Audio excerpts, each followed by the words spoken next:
Trigger warning. This podcast contains details from emotional abuse survivors.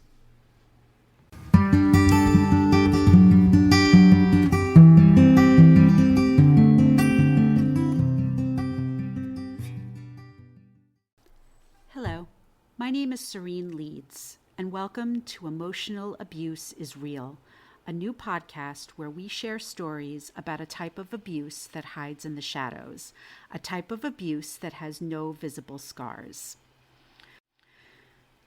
According to the National Domestic Violence Hotline, emotional abuse includes non-physical behaviors that are meant to control, isolate, or frighten you. But emotional abuse is no less harmful than physical abuse. And that's what this podcast aims to impart on our listeners. Like the title says, emotional abuse is real, and it's just as serious as any other kinds of abuse. What's also important to remember is that emotional abuse doesn't have to come from a romantic partner. A boss, a parent, a sibling, or even a friend can be an emotional abuser. In just a few moments, I'll kick things off by sharing my own story of emotional abuse.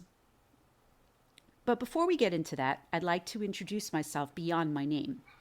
I'm a longtime journalist who built my career covering TV, pop culture, health, wellness, parenting, and even a little bit of marketing. I've had the honor of being published in a vast array of outlets, ranging from the Wall Street Journal to Entertainment Weekly to Glamour to Vulture. But ultimately, I'm a storyteller. I want to share my stories, and I want to hear yours. Recently, I obtained my master's degree in professional writing from NYU, and this podcast is part of my overall professional mission to encourage more effective communication among ourselves. This is just a very long-winded way of saying to whoever is listening out there that this podcast isn't about me, it's about you.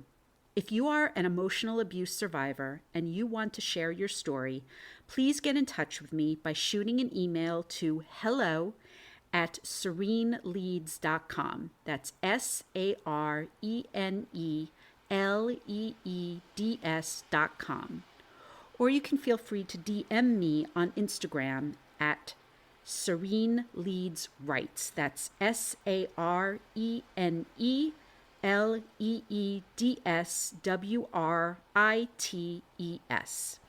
I can assure you that your privacy is of the utmost importance, so we can discuss those details when you reach out.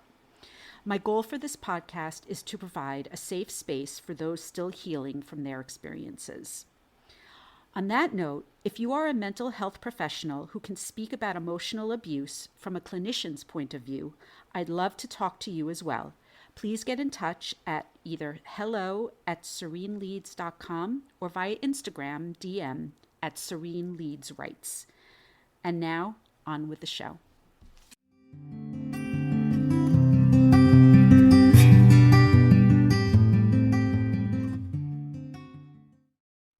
Rolling Stone magazine.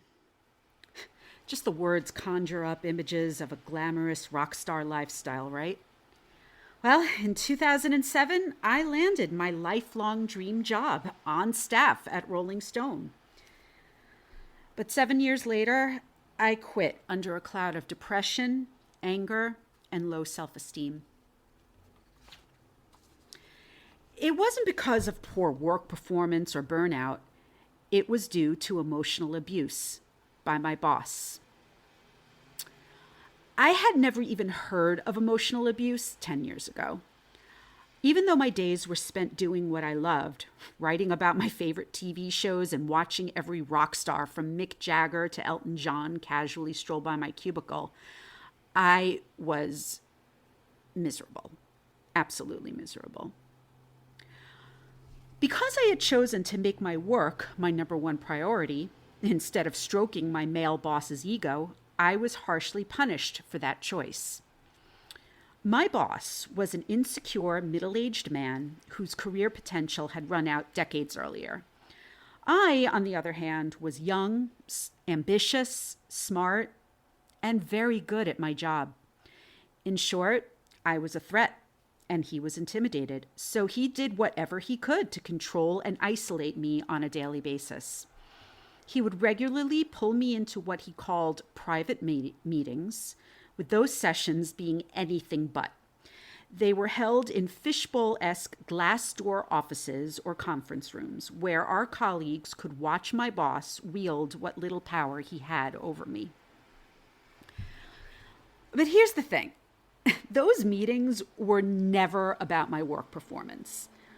They were about character assassination.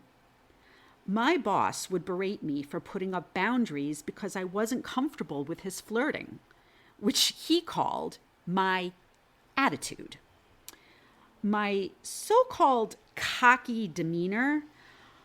Oh, I should add here that for someone with a significant editorial position at Rolling Stone magazine, this guy apparently didn't know the difference between the words cocky and confident. He automatically assumed that any woman who was confident was cocky. So yes, he deemed my so-called cockiness a part of this attitude, and also how I repeatedly resisted his attempts to break me into submission.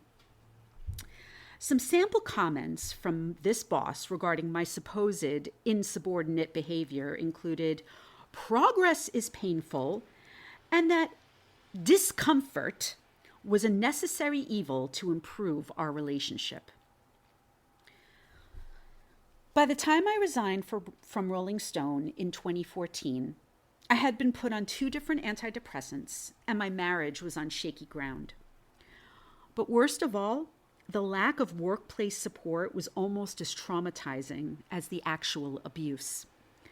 Since this was pre-#MeToo, neither my boss's superiors nor HR took my complaints seriously.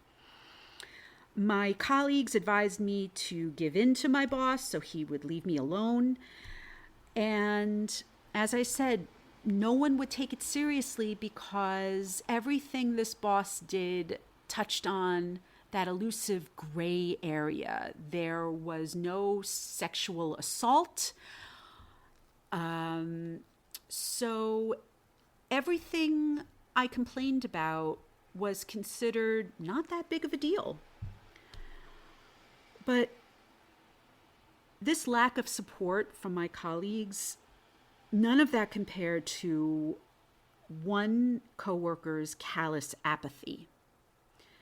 After she witnessed a late night haranguing, she smirked before looking deep into my eyes and announcing, "I'm not getting involved." Shortly after that late night haranguing, I handed in my notice. While my decision was hardly a surprise to anyone who knew me, that resignation letter came as a complete and utter shock to my narcissistic boss. Sweet revenge, I guess. Nearly 9 years after resigning from Rolling Stone, I still wish I had the knowledge to spot the signs of emotional abuse back then. Because if I had just known what emotional abuse was and why it's so important to talk about, I'm sure I would have left that toxic environment many years sooner. I have 0 regrets about leaving Rolling Stone. Within days of doing so, I felt a huge weight lifted off of my shoulders. And my friends and family noticed it too. I was radiating happiness in a way they hadn't seen in a long time. And before long, I had landed some steady freelance writing gigs, including for the Wall Street Journal, and was well on my way to a prolific career as an entertainment journalist. Rolling Stone was in my rearview mirror professionally, but from a mental health standpoint, I still had a lot of healing to do. And that's what this podcast is all about, to help my fellow survivors heal from our collective trauma. Because by sharing our stories, we can help other people spot the signs of emotional abuse, which will hopefully prevent further instances of emotional abuse from occurring in the first place.